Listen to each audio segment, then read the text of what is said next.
오늘 우리 찬양대 찬양이 아주 가랑비처럼 제 가슴에 아주 촉촉히 적셔지는 것 같아요.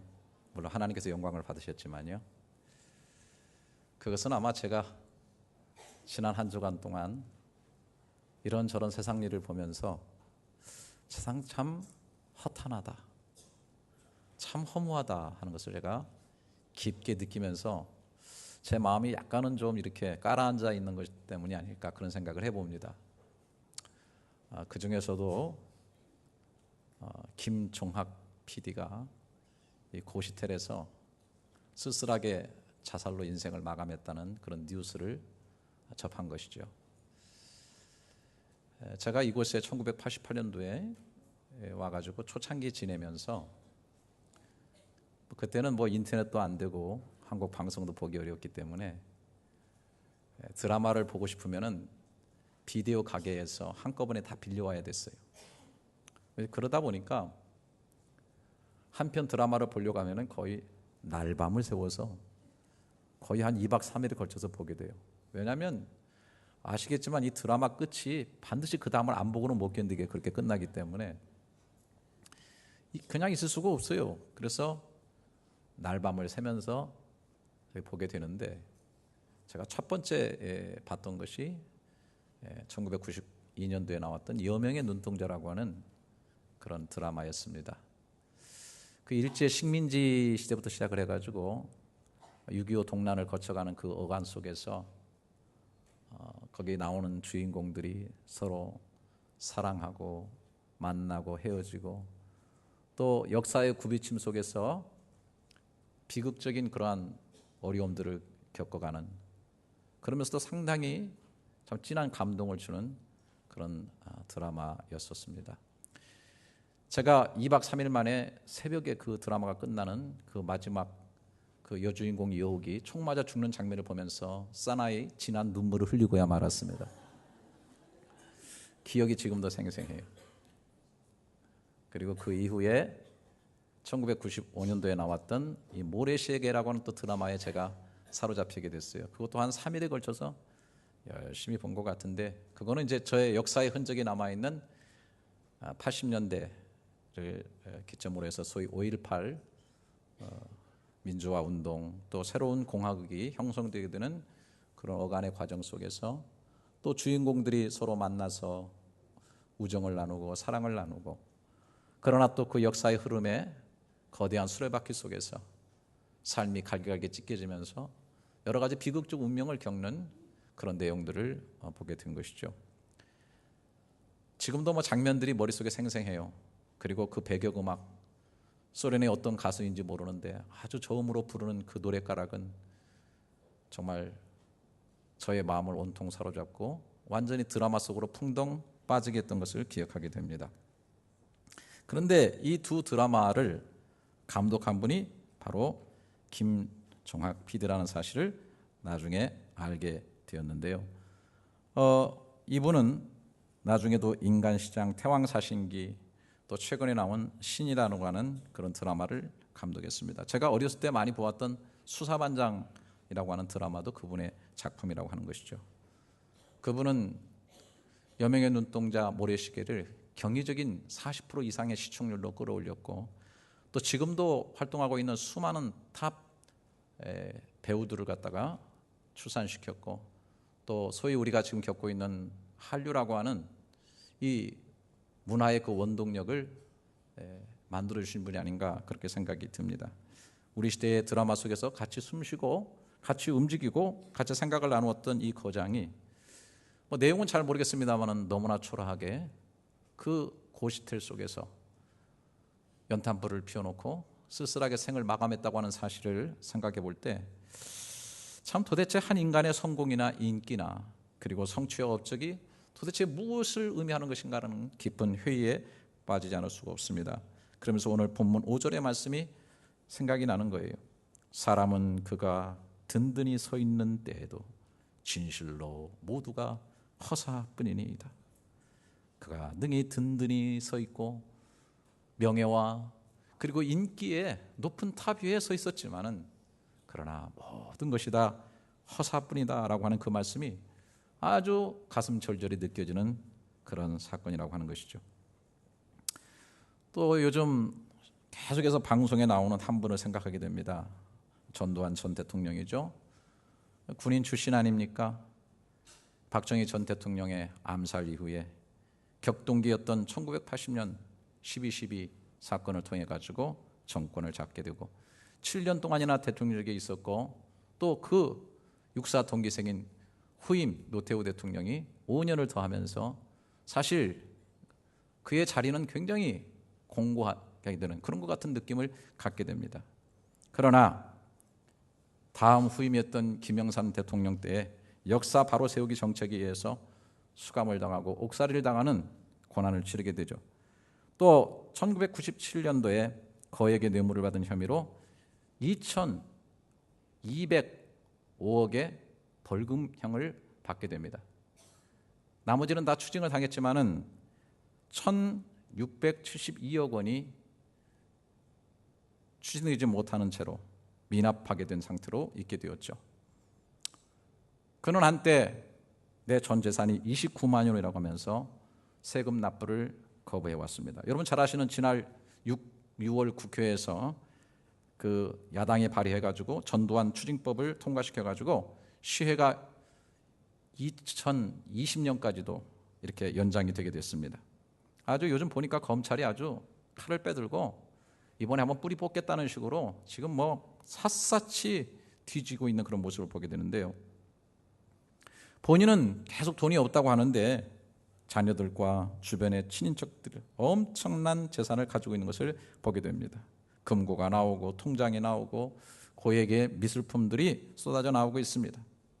저는 그 모습을 바라보면서 참 일단 그냥 느낌 자체가 참 안쓰럽다라고 하는 생각을 해요. 제가 그분이 처음 TV에 나와서 보안사령관으로서 인터뷰할 때 제가 그걸 직접 봤거든요. 정말 서슬이 퍼렇게 느껴지더라고요. 제가 그냥 느낌이 퍽퍽 와요. 퍽퍽. 정말 나는 새도 떨어뜨리겠구나. 얼마나 샤프하고 얼마나 당당하고 정말 무서움이 느껴지는 서리빨 같은 그러한 모습이었는데 최근에 나오는 모습을 보면은 참 인생의 비애를 느낄 정도로 너무나 초라하고 너무나 구차스럽고 너무나 안타까운 그런 모습이라고 하는 것이죠. 그분 속에서 흘러들어간 돈이 자녀에게 가고 주변 측근과 친인척들에게 가가지고 그 사람들이 얼마나 행복하게 살고 그것을 통해서 본인이 얼마나 행복할지는 모르겠으나 솔직히 제가 보는 눈에서는 그가 전혀 행복해 보이지 않아요. 너무나 고통스럽고 너무나 모욕적이고 차라리 깨끗이 털고 다 그냥 그대로 드러내놓고 말이죠. 갚을 것은 최대한도로 갚고 죄송합니다. 이렇게 하고서 깨끗하게 인생 정리하고 일국의 대통령을 지냈으면 평안한 마음으로 살아가는 것이 좋지 않겠느냐? 그런 생각을 저는 그렇게 개인적으로 생각을 해봤습니다. 그러면서 오늘 6절의 말씀을 제가 생각하게 된 거예요. 진실로 각 사람은 그림자같이 다니고 헛된 일로 소란하며 재물을 쌓으나 누가 거둘는지 알지 못하나이다.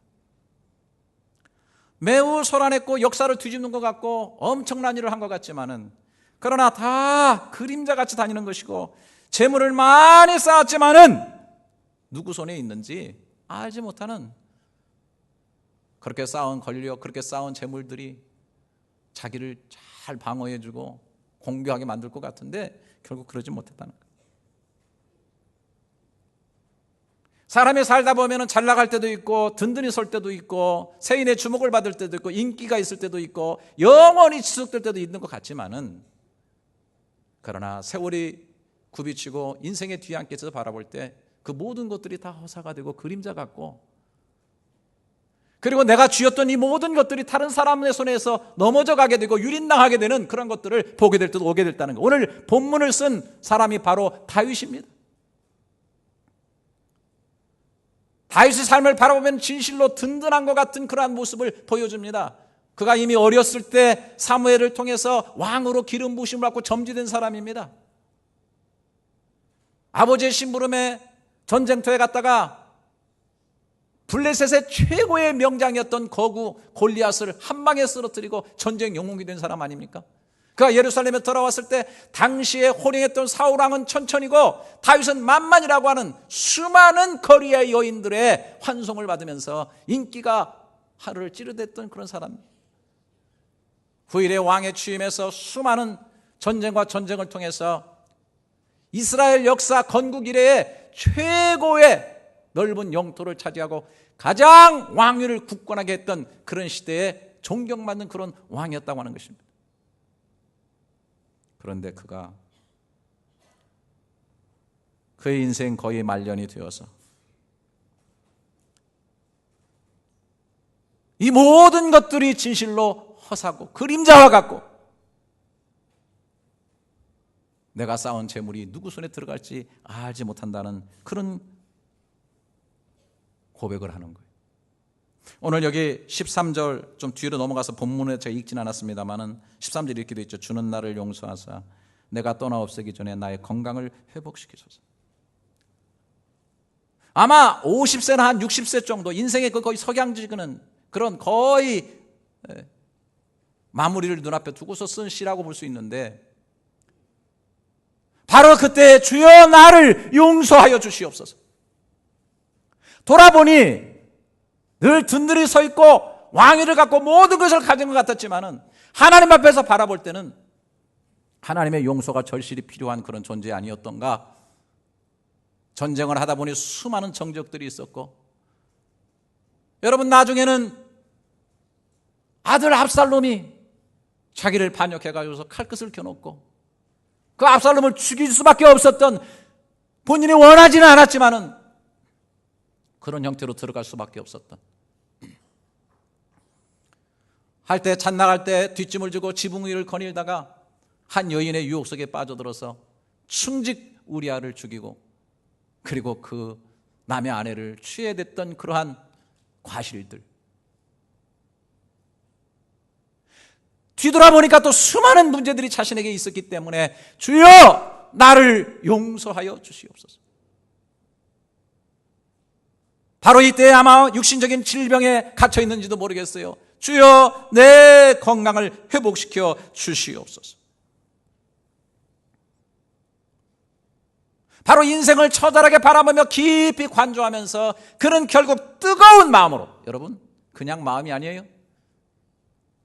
가슴이 뜨거워서 불붙는 것 같은 마음으로 하나님 앞에 기도하고 있는 내용이 3절 4절에 나옵니다. 내 마음이 내 속에서 뜨거워서 작은 목소리로 읊조릴 때에 불이 붙으니 나의 혀로 말하기를 여호와여 나의 종말과 연한이 언제까지인지 알게 하사 내가 나의 연약함을 알게 하소서.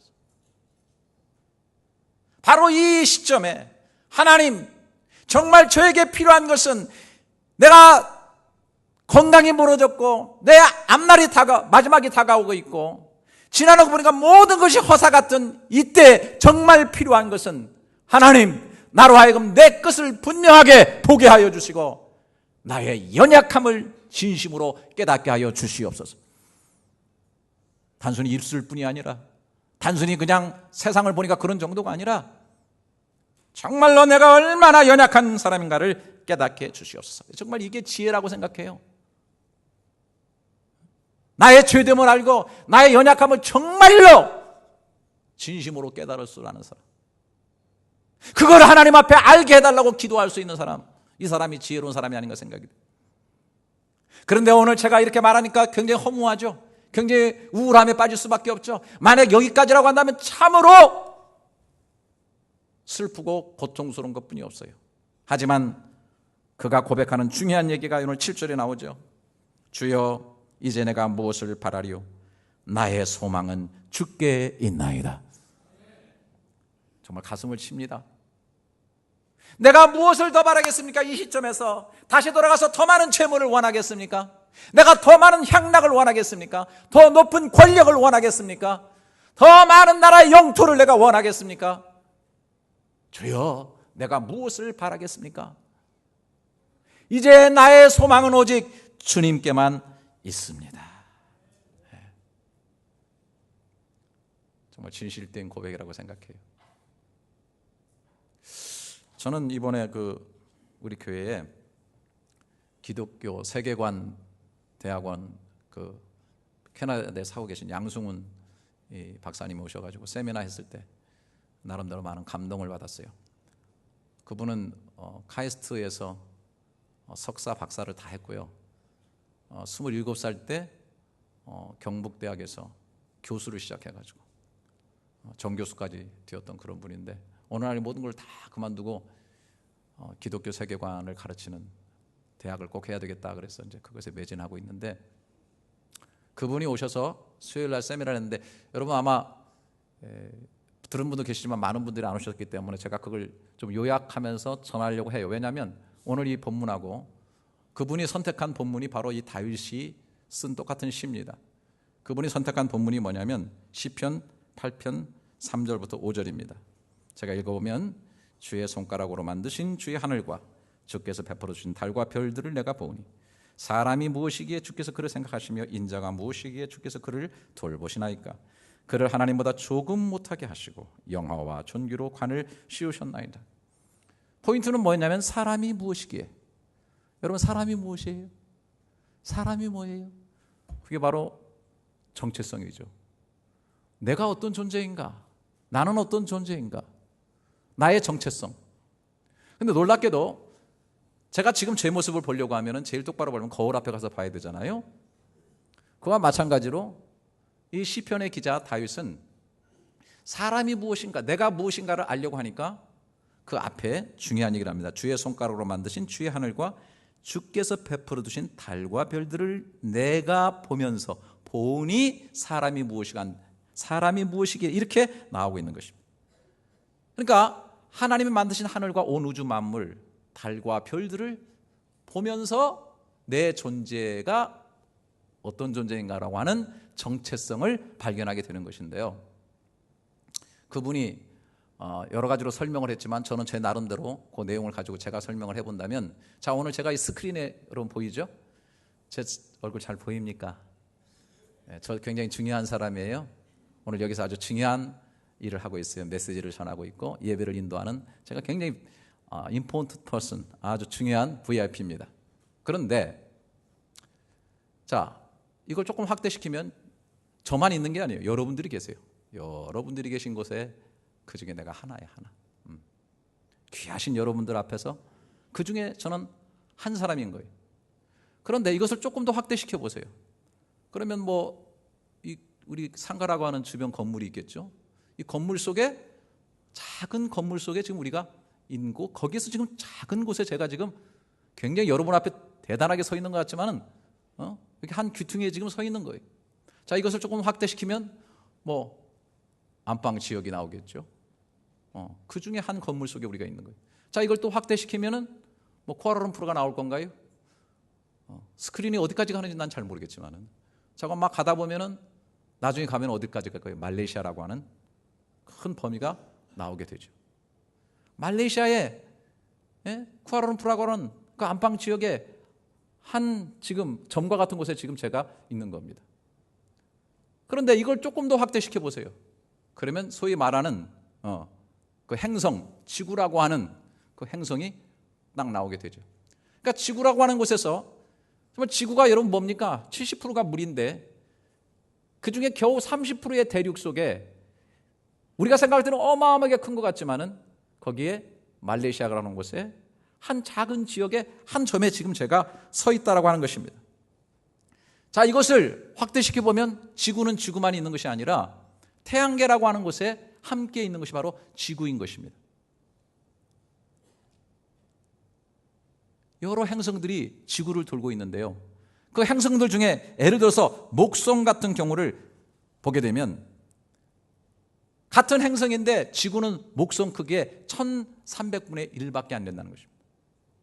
굉장히 지극히 작은 겁니다. 여러분, 태양을 보게 되면 태양이라고 하는 것에 130만 분의 1밖에 지구가 안 돼요. 130만 분의 1. 그런데 이 태양계를 조금 더 넓히게 되면 소위 은하계가 나옵니다. 태양과 지구가 속한 은하계가 있는데요.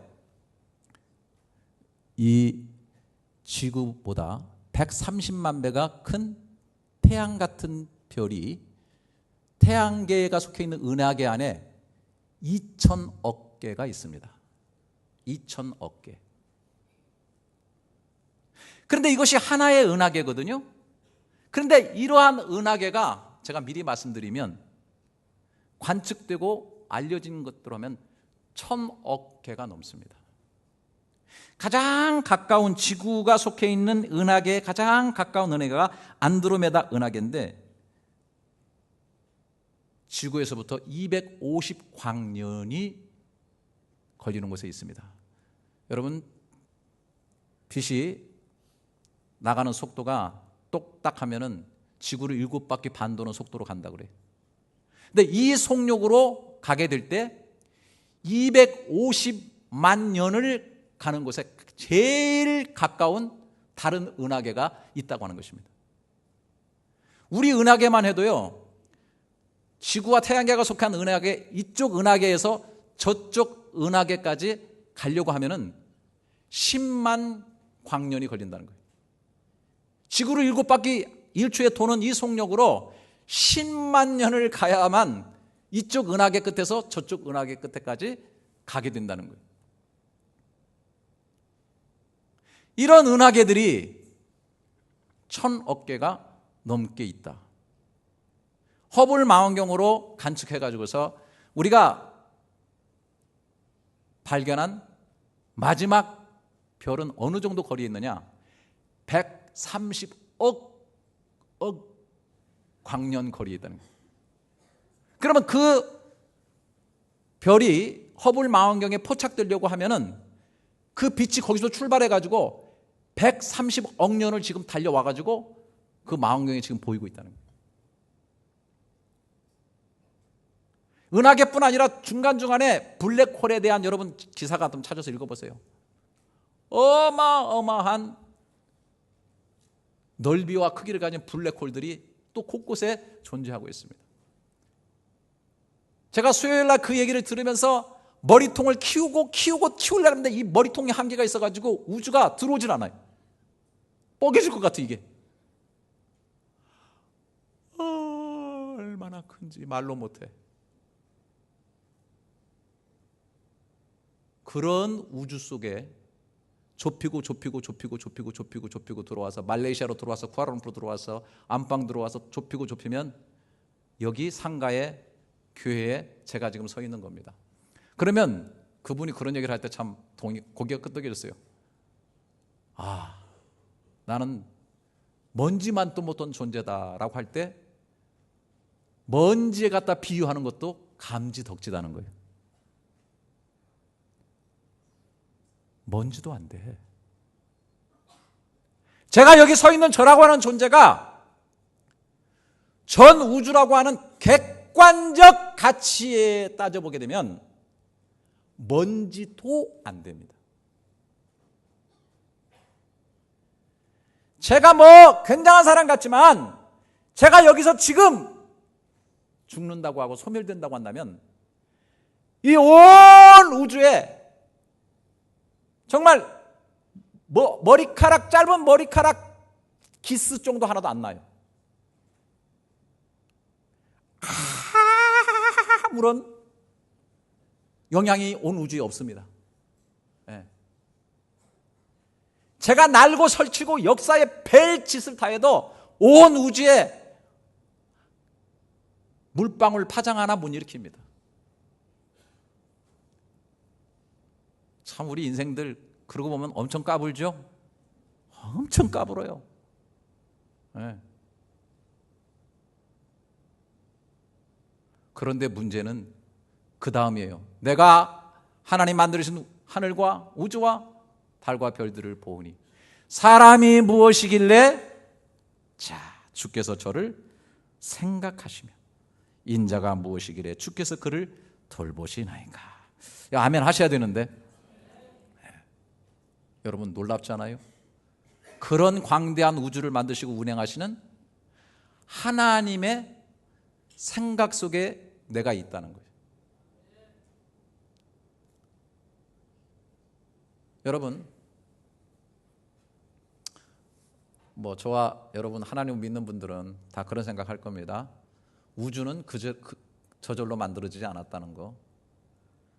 존재하기 전에 이미 하나님의 계획과 뜻이 있었다고 하는, 소위 과학자들이, 창조과학자들이 말하는 지적 설계가 있었다, 그렇게 얘기를 하죠. 지적 설계, 생각이 있었다는 거예요. 여러분 여기 지금 예배 드리고 계신데 처음 오신 분들도 계시고 그럴 텐데, 여기 예배 드리는 공간 괜찮습니까? 참 좋죠? 왜 그래, 좀 좋다 그래봐요. 음향도 좋고 조명도 좋고 분위기 좋고 말씀 괜찮고. 그렇다고 저를 또 너무 교만하게 생각하지 마십시오. 이게 존재하는 것이 그냥 존재한 게 아니죠. 여기 전에는 생각이 있었어요.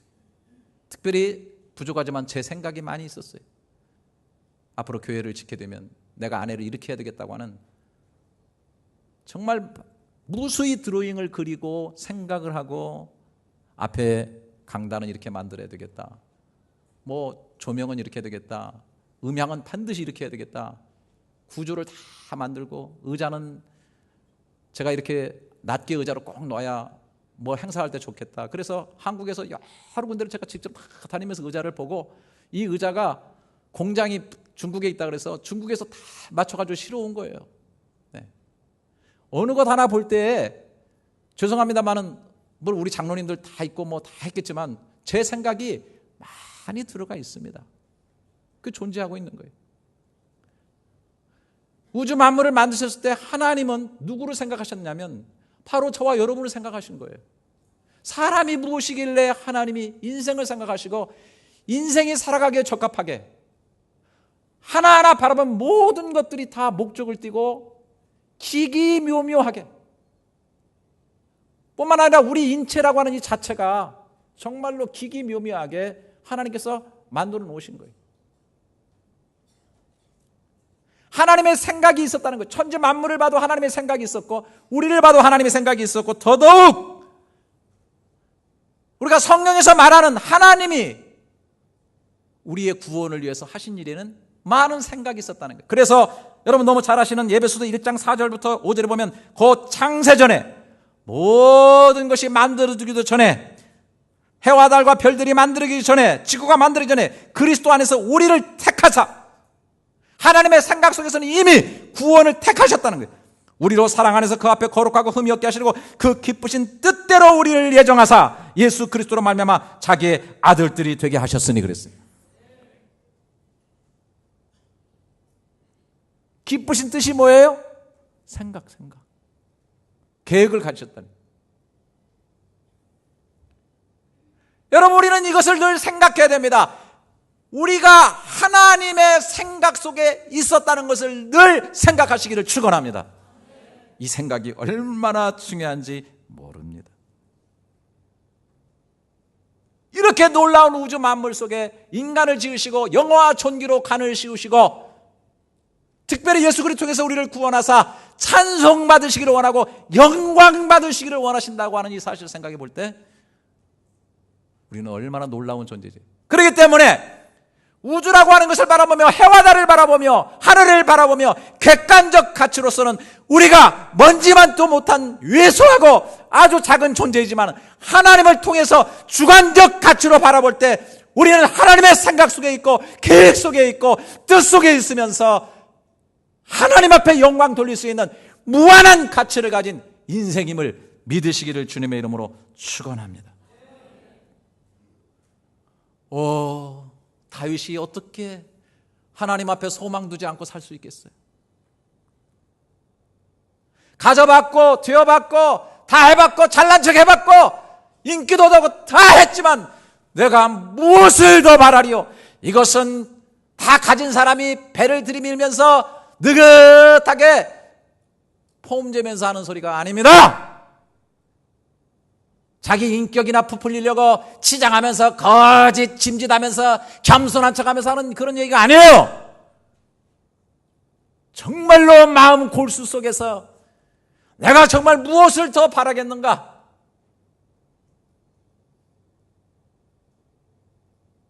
나의 소망은 오직 주님밖에 없다. 네. 정말 저도 아직 그런 부분에 말은 그럴듯하게 하지만 정말 얼마나 더 다가갔는지 모르겠는데, 세월이 흐를수록 더 그렇게 가는 것만은 사실인 것 알고 저는 그것이 하나님 앞에 정말 저는 감사해요. 제가 목사로서 뭐 성공했는지 어쨌든 그건 후에 평가할 일이지만은 제가 정말 하나님 앞에 감사한 것은 제가 원래 그런 인간이 아닌데 더 무엇을 바라리요? 세상 것이 자꾸 시들해지고 하나님 것이 더 커지고 좋아지고 명료해지는 것, 이거 한 가지만 놓고 저는 얼마나 하나님께 감사한지 몰라요. 그리고 저는 목사로서, 아니 한 신자로서, 성경을 읽는 사람으로서 귀하신 교우 여러분들도 정말 그렇게 하나님께 진정한 의미에서 가치와 소망을 우선적으로 두고 사시기를 주님의 이름으로 축복합니다. 어느 글에 보니까 캐롤 버리스라고 하는 40대 주부 얘기가 쓰여져 있는데요, 40대 초반에 6명의 자녀를 두고 그 변호사 그 사무실에 비서로 일하면서 또 시간이 나는 대로 그 무용 학원을 만들어 가지고 아이를 가르치면서 풍요로운 삶을 살고 있는데 어느 날 갑자기 몸에 힘이 없어지면서 자꾸 넘어지고 그래서 병원에 가보니까 근육 무기력증이 생겼다는 거예요. 여러분 아시죠? 이거는 점점 하반신서부터 힘이 빠지다가 나중에는 심장까지 오게 되면 결국 심장이 멈춰버려 가지고 거의 대부분 다 죽게 되는 그런 병이죠. 제가 알기로는 이랜드의 그 박성수 사장이 원래 이 근육 무기력증으로 젊었을 때 그래서 주님을 정말 진하게 만나고 고침을 받은 것으로 제가 알고 있는데요, 이분이 그렇게 된 거예요. 정말 살 의욕도 없어지고 나중에는 마냥 빨리 심장이 멎어가지고 죽었으면 좋겠다 그렇게 생각을 하고 살았는데 부활절 날 되니까 다니던 교회에 소속되어 있는 찬양대원들이 와가지고, 우리나라는 크리스마스 때 하는데 이 미국에서 부활절에 와가지고서 찬양을 부르는데 나 같은 죄인 살리신 주은혜 놀라와 이 찬송을 막 부르는데, 부르고 그냥 간 것이 아니라 이 사람들도 마음속에는 언젠가는 이분이 죽는다는 것을 그냥 다 믿고 있었던 거예요. 하지만 너무 가련하고 불쌍하니까 우리가 기도 한번 하자 그래서 그 문 앞에서 막 이분을 위해서 기도를 하는데 갑자기 이분이 그 기도를 쓰면서 마음이 뜨거워지대. 내가 교회를 다닌다고 하는데 정말 믿음을 가지고 기도한 적이 있느냐. 그러면서 자기도 자기 자신을 생각하면서 하나님 앞에 기도를 하다 보니까 마음이 뜨거워지더라는 거예요. 그러면서 마음속에 갑자기 갈등이 이른다는 겁니다. 야, 내가 한 기도를 믿어야 되나 말아야 되나? 진실한 고백이죠. 내가 이렇게 낫게 해달라고 기도를 하고 있는데 이걸 내가 진짜 믿어야 되나 말아야 되나? 스스로 부끄러워지더라는 거예요. 아, 내가 기도를 하고 있는데 내가 정말 낫는다고 믿음을 갖고 있는가? 하나님을 믿고 기도하고 있는가? 그래, 기왕에 기도하는 거 믿자. 그러면서 믿음의 마음으로 추스리다 보니까 그 다음에 생각이 드는 게 뭐냐면, 아, 그럼 나는 정말 행동하고 있는가? 백부장은 작은 믿음을 가지고 이방인인데 믿음으로 행했는데 나는 과연 행하고 있는가? 그 자리에 벌떡 일어났어요. 휘청거리는 다리를 가다듬고서 내가 이렇게 누워 있을 수 없다. 일어나서 행해야 되겠다. 그리고 활동을 하기 시작하고 자기보다 더 어둠의 질병 속에 갇혀있는 사람들을 다가가지고 자기의 그 아픔을 같이 나누면서 위로하기 시작하고 하니까 갑자기 가느다란 소망이 빛이 자기 가슴 속에 퍼지기 시작하면서, 야, 내가 지금까지 내 스스로가 나를 가두고 살았구나. 사랑하는 친척이, 사랑하는 친구들이, 가까운 사람들이 나를 단절시킨 것이 아니라 사실은 나가 나를 가두고 살았구나.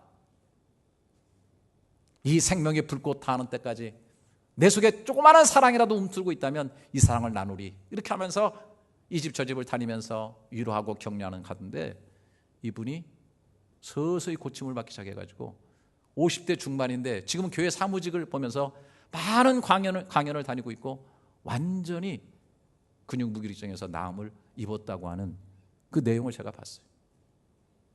나았다고 하는 면이 우리의 귀를 솔깃하게 하지만 이것보다 더 중요한 것은 이 시대에 살아가는 많은 사람들이 근육 무기력증이 중요한 것이 아니라 정신적 무기력증 속에서 살아가고 있는 사람들이 얼마나 많은지. 어느 날 자살은 자살로 되어진 것이 아니라 그 안에 수많은 영혼의 무기력증 속에서 수많은 영혼의 무기력증을 반복하다가 어느 날 그것이 현실로 나타난 거 아니겠어요?